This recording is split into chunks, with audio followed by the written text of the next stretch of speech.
ప్రతిరోజు దేవుని యొక్క బహుమానం. దాన్ని అలా అంగీకరించినప్పుడు, దాన్ని అలా స్వీకరించినప్పుడు మనకు ఆందోళన తగ్గిపోద్ది. ఈరోజు దేనికైతే నువ్వు ఆందోళన పడుతున్నావో, దేనికైతే చింతపడుతున్నావో, దేనికైతే ఏడ్చేస్తున్నావో అది ఏదో ఒక రోజు వదలాలి.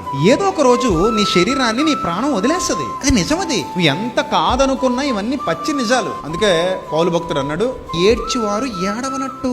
ఎందుకు అంతలా ఏడుస్తున్నావు? నువ్వు దేనికోసం ఏడుస్తున్నావు? ఫెయిల్ అయిపోయినని ఏడుస్తున్నావా? పిల్లలు పుట్టలేదని ఏడుస్తున్నావా? భర్త మారలేదని ఏడుస్తున్నావా? దేనికి ఏడుస్తున్నావు నువ్వు? రకరకాల కారణాల చేత ఏడుస్తున్నావు నువ్వు. కానీ ఒకటి, ఏడవటం వల్ల ఏది మారదు.